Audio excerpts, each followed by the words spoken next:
l'intelligence artificielle peut permettre également, au niveau des solutions, d'aboutir à des solutions technologiques qui touchent même non seulement l'étude des sols, Oui.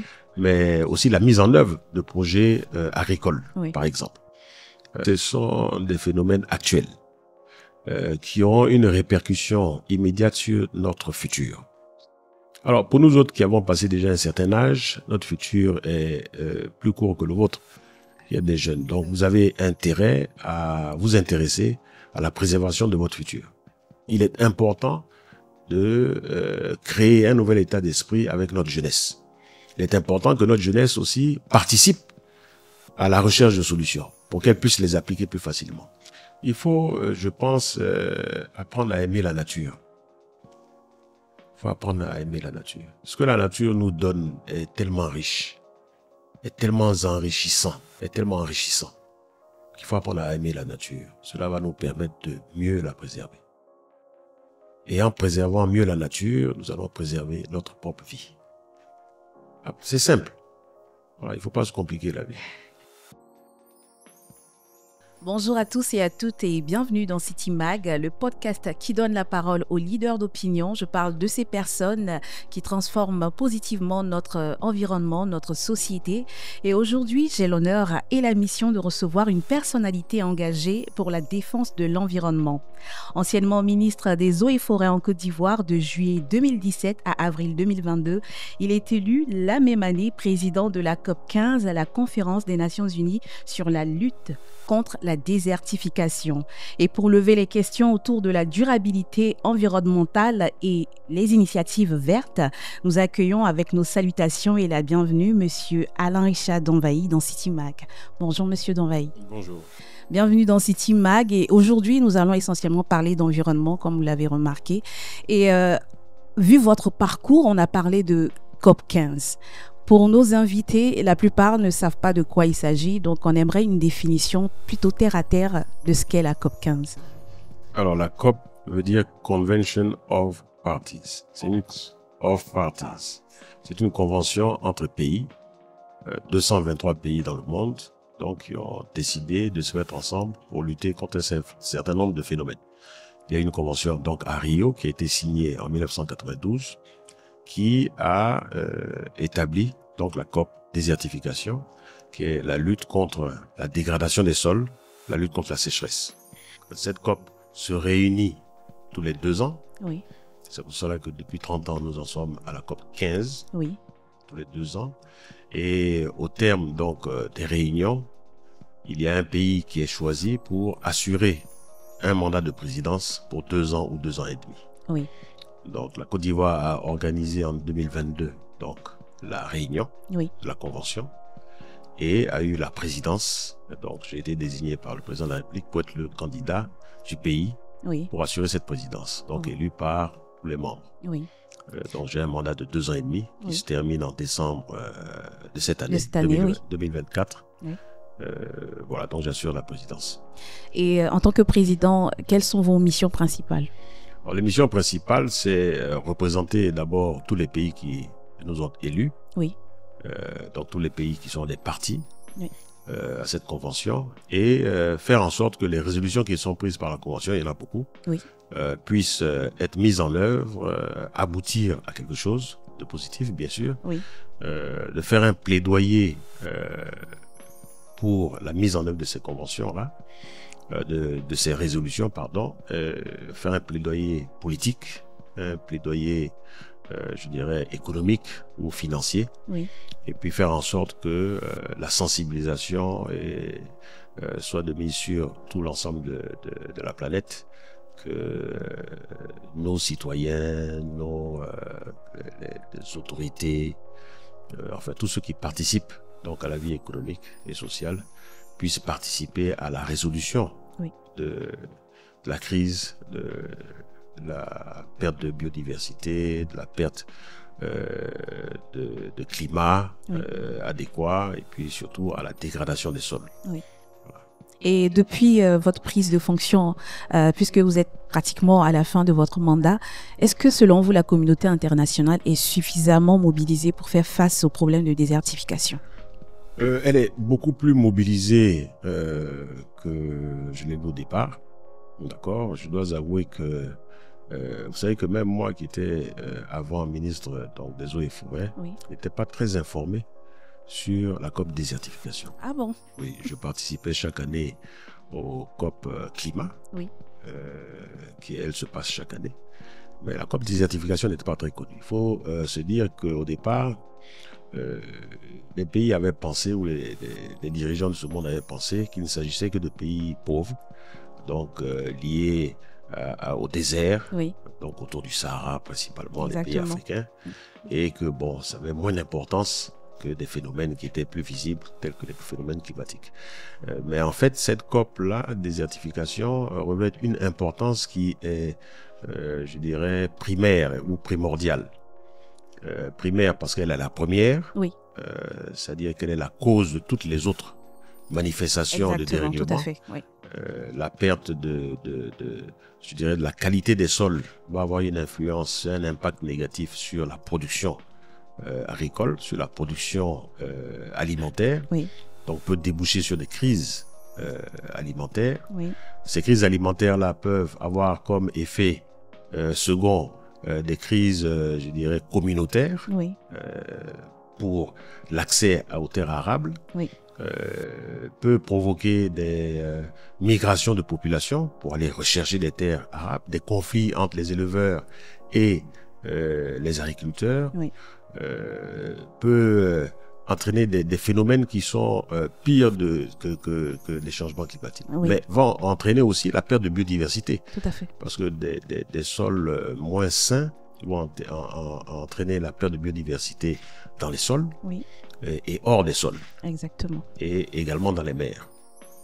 Et bien sûr, si il y a un changement je dirais, à cause de la déforestation, il y a un changement des phénomènes qui provoquent les vents, donc phénomènes d'évaporation qui ne sont plus où ils devraient être, vont provoquer des changements dans la création ou dans la naissance des courants d'air, vont entraîner des changements climatiques. Tout à fait. Tout autour du globe. Donc, on s'aperçoit que la lutte contre la désertification, ou je dirais la désertification et la perte de la biodiversité, mais surtout de la dégradation des sols, va avoir des effets négatifs sur l'ensemble des phénomènes environnementaux. Donc, il faut pouvoir lutter contre cela. Mais mieux, autour de la planète, il y a des déserts dans tous les continents. Ce n'est pas seulement en Afrique, tout à fait. Ce n'est pas seulement le Sahara, il y a le désert du Gobi en Asie, il y a des déserts en Europe. Aujourd'hui, l'Espagne, le Portugal, le sud de la France, l'Italie, l'Arménie ont des problèmes de désertification ou de sécheresse, je dirais, et d'inondation. Aux États-Unis, dans les pays dans les États du Sud, mais aussi au nord, avec la déforestation qu'il y a eu au Canada, par exemple, l'année dernière. En Amérique du Sud, aujourd'hui, nous avons des phénomènes de sécheresse et de déforestation en Amazonie.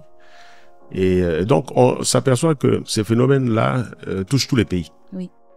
Et avec le cercle vicieux des changements climatiques, donc des hausses des températures, c'est un phénomène qui est devenu mondial. Et donc, il y a une prise de conscience plus élevée aujourd'hui par tous les pays, par tous les dirigeants, mais aussi par toutes les populations, des phénomènes liés à la sécheresse, liés à la perte à la dégradation des sols qui touchent. Donc il y a un éveil de conscience, je dirais, à ce niveau, qui est notable, et nous avons participé à cela par notre plaidoyer un peu partout, des risques liés à la dégradation des sols. D'accord. Tout à l'heure, vous avez cité plusieurs COP, donc des réunions qui se font soit annuellement, soit tous les 2 ans, et aussi le lien qu'il y a entre les différentes transformations, à commencer par la désertification. Est-ce que vous avez déjà eu l'opportunité de collaborer plus d'une fois avec, on va dire, les autres réunions? Bien sûr. Nous avons, à notre initiative, réalisé, je dirais, une action qui a été la première dans l'histoire de la COP, c'est la signature d'une déclaration commune des 3 COP. Donc les 3 présidents de COP ont signé la COP, donc la nôtre, Oui. COP désertification, la COP biodiversité et la COP climat, ont signé une déclaration commune Oui. signifiant le besoin de traiter les problèmes de façon holistique, qu'il y ait une franche collaboration entre nos secrétariats exécutifs Oui. et qu'il y ait une propension à régler les problèmes ensemble, aussi bien financiers que les projets eux-mêmes sur le terrain. Donc, il y a une synergie des 3 COP aujourd'hui qui est née Oui. et qui, je dirais, se bonifie avec la COP 28 l'année dernière, donc à Dubaï, la COP climat, Oui. qui elle aussi a prôné donc une signature de convention à laquelle nous avons participé également pour vraiment allier nos forces et travailler ensemble. Donc aujourd'hui c'est bien compris, je dirais, et les dirigeants commencent à comprendre que ces 3 phénomènes-là doivent être traités de façon holistique et qu'il y ait une synergie de ces 3 COP-là. Ils sont interliés à ces problèmes-là. Oui, tout à fait, exactement. On est très heureux de l'apprendre parce que de l'extérieur, on ne sait pas forcément toutes ces informations. Et aujourd'hui, c'est l'opportunité, en tout cas, de transmettre à ceux et celles qui nous suivent en ce moment. Et on va parler d'un sujet qui fait l'actualité en ce moment, c'est l'intelligence artificielle. Oui. Et comment est-ce que l'intelligence artificielle peut-elle jouer un rôle d'amélioration dans la coopération internationale et aussi dans la mise en œuvre des accords globaux tels que ceux que vous venez de nous citer sur la désertification, par exemple?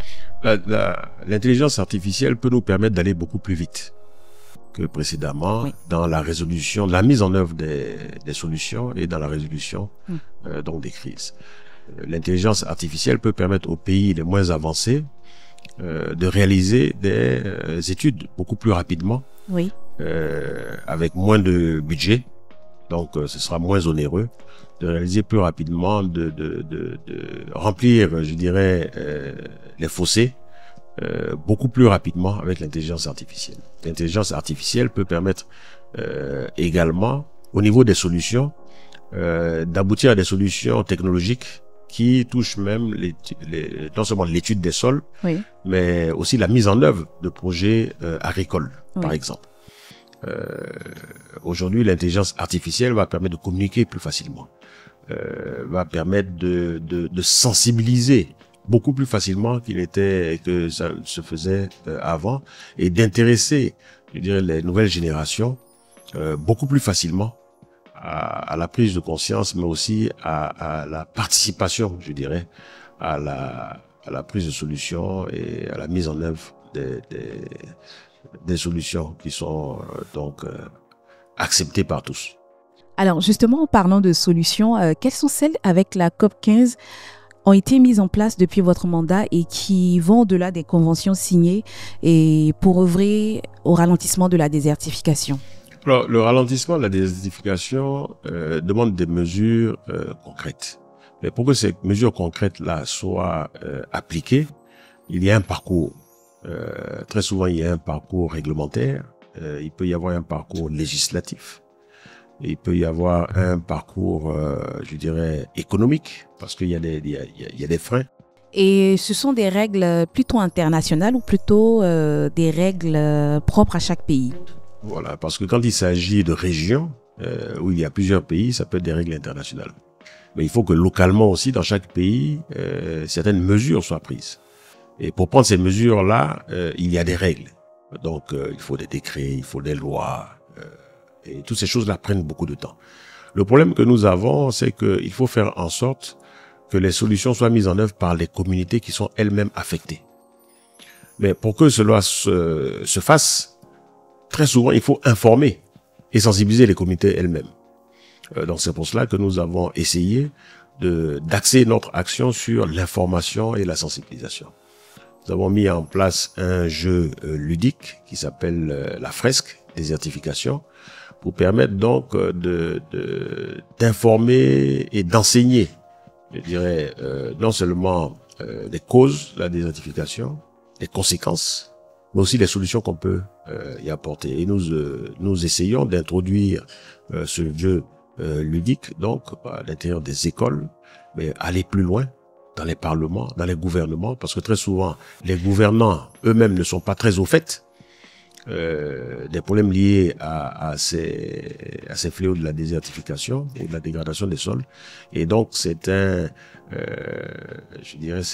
enseignement qu'il faut donner pour permettre d'avoir des solutions concrètes. Mais il y a des pays donc qui ont mis en œuvre des projets déjà qui sont suivis autour du globe. Je ne peux pas les citer, je dirais tous, mais j'en ai visité quelques-uns en Arménie par exemple, où des projets de régénération de sol sont en place avec des projets qui impliquent des nouvelles pratiques agricoles, soit de l'agroforesterie ou de l'agroécologie, qui impliquent des nouvelles technologies pour la régénération des sols, de nouveaux comportements. Et donc, il y a des projets dans ce sens-là qui sont pratiqués partout dans le monde. Maintenant, la plus grande des difficultés, très souvent, sont les financements. Des financements qui ne sont pas adéquats ou qui ne sont pas mobilisés parce que ce sont des nouveaux mécanismes qu'il faut mettre en place. Il faut introduire le secteur privé également qui a beaucoup de ressources, mais qui a besoin d'être rassuré quant à l'investissement qui est fait, quand ce sont des fonds privés, et faire en sorte que les fonds arrivent directement aux communautés. Donc c'est un ensemble de mesures qu'il faut prendre. La difficulté, c'est que les mesures que nous allons prendre aujourd'hui auront un effet la plupart du temps d'ici 10, 15, 20 ans. Alors que pendant ce temps, il faut pouvoir réagir. Il faut pouvoir atténuer les effets négatifs des changements que nous avons, de la dégradation des sols par exemple. Mais en même temps, il faut faire vite parce que la réaction est lente. Donc il faut faire vite parce que ces phénomènes-là s'accentuent chaque année. C'est un cercle vicieux en ce moment. Ça s'accentue chaque année. C'est pour cela que le plus important, selon moi en tout cas, c'est la prise de conscience.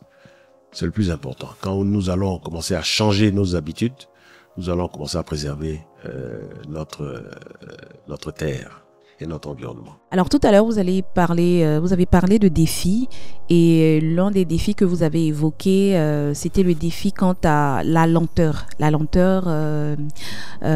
entre la prise des décisions et la réglementation de chaque pays. Et vous avez aussi parlé du défi en rapport avec les finances. Est-ce qu'il y a d'autres défis auxquels on fait face quant à l'application des solutions?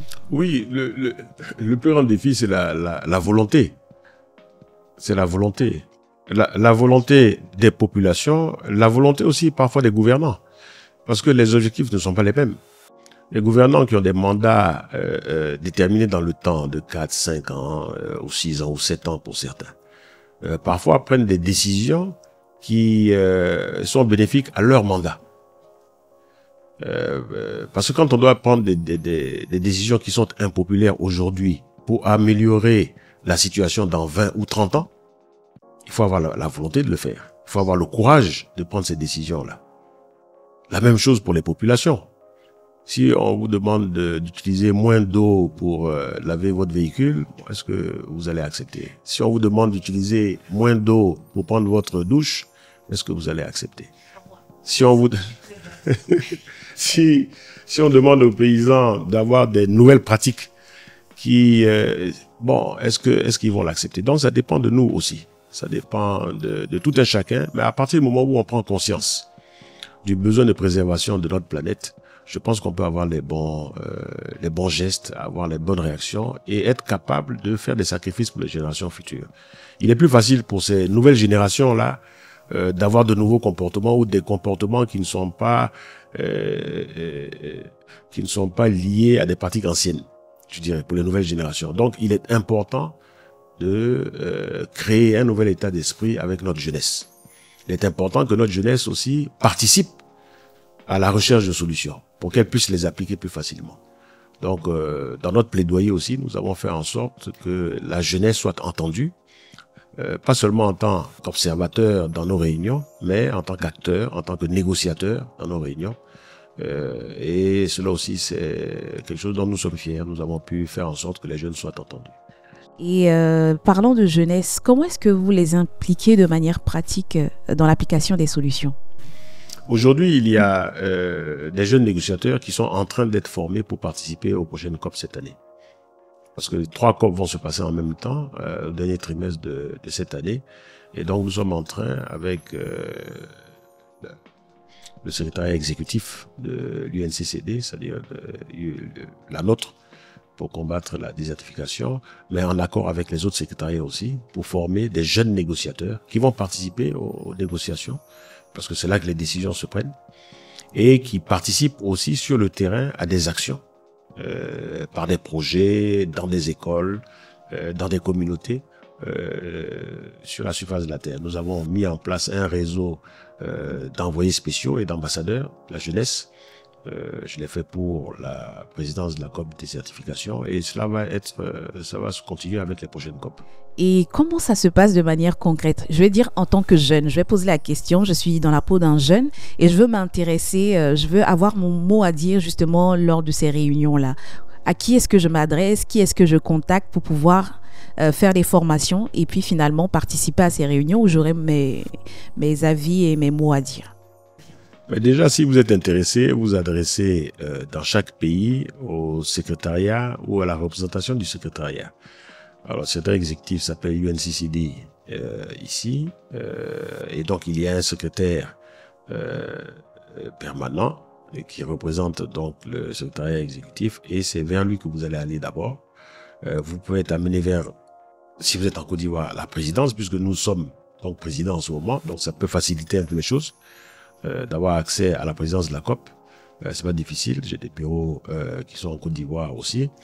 Et donc à partir de ce moment-là, on vous met en contact avec le secrétaire exécutif qui est à Bonn et avec les groupes de jeunes qui sont actuellement en train d'être formés dans tous les pays. Donc nous sommes à la recherche de jeunes qui sont intéressés à être formés dans les négociations pour que à l'avenir, ils puissent participer donc à toutes ces conventions-là, que ce ne soient pas des conventions que, je dirais, entre guillemets, d'experts, mais de personnes qui ont l'espoir de participer à la transformation au niveau de la préservation de notre environnement. Ce sont des phénomènes actuels qui ont une répercussion immédiate sur notre futur. Alors, pour nous autres qui avons passé déjà un certain âge, notre futur est plus court que le vôtre. Il y a des jeunes. Donc, vous avez intérêt à vous intéresser à la préservation de votre futur. Ça, c'est une première chose. Ensuite, ce sont je dirais des domaines nouveaux auxquels il faut s'intéresser parce qu'il y aura des emplois. Tout ce qui est emploi vert, tout ce qui est emploi durable, tout ce qui est connaissances nouvelles. Donc, il y a des emplois nouveaux qui vont être créés. Et c'est la jeunesse qui va être employée. Donc, ce sont des débouchés pour l'emploi de la jeunesse. Donc, il faut s'y intéresser. Il faut devenir expert en la matière. Sinon, vous allez passer à côté de beaucoup de choses. Et donc, pour toutes ces raisons-là, je pense que la jeunesse a son mot à dire. Et puis, aujourd'hui, dans la plupart de nos pays, en tout cas en Côte d'Ivoire, un peu plus de 70% de la jeunesse a moins de 35 ans. Bon, il est temps de prendre vos responsabilités. Voilà. Absolument, absolument, c'est bien noté. Alors, j'espère que les jeunes qui nous suivent en ce moment vont s'impliquer davantage et prendre les choses en main. Et en tant que président à la tête de la COP depuis un moment, est-ce que vous avez eu l'opportunité d'avoir un état des lieux ou des données qui peuvent permettre d'avoir votre regard sur l'évolution de la désertification en ce moment? Est-ce que c'est plutôt alarmant? C'est alarmant, mais je suis pas pessimiste, hein. Voilà, je ne suis pas pessimiste. C'est alarmant parce que il faut s'inquiéter, bien sûr, de ce qui est en train d'être arrivé. La plupart des terres arabes sont en train de rétrécir. Oui, il y a des phénomènes qui sont... Je reprends le phénomène de la déforestation qui a lieu au Canada l'année dernière. 18 millions d'hectares ont été perdus par le Canada en forêt. Vous avez la cause?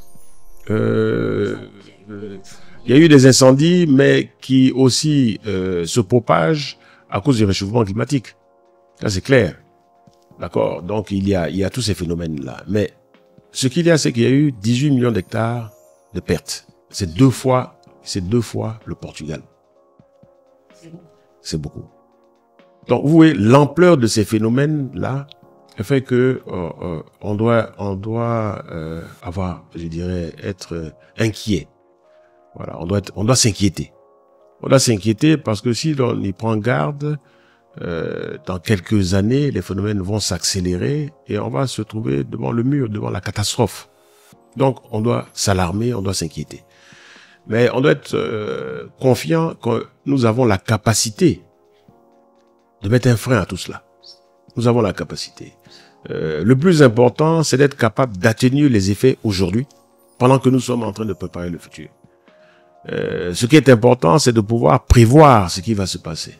Donc, il y a des alertes précoces pour qu'on puisse protéger les populations, pour qu'on puisse protéger les biens, de manière à pouvoir résister et se propager et se projeter dans l'avenir de façon positive. Donc oui, il faut s'alarmer. C'est pour ça que j'insiste sur l'information, j'insiste sur la sensibilisation, parce qu'il faut s'alarmer. Il faut que nos populations soient assez informées pour qu'elles amènent nos dirigeants, les dirigeants que nous sommes, à prendre les bonnes décisions. À prendre les bonnes décisions. Parce que c'est cela qui va faire bouger les lignes. C'est cela qui va faire bouger les lignes. Si les populations elles-mêmes, les communautés elles-mêmes ne s'inquiètent pas, ne changent pas leurs habitudes, mais qui va bouger? Personne. Voilà, donc c'est tout un chacun. Il ne faut pas attendre que ça vienne d'en haut.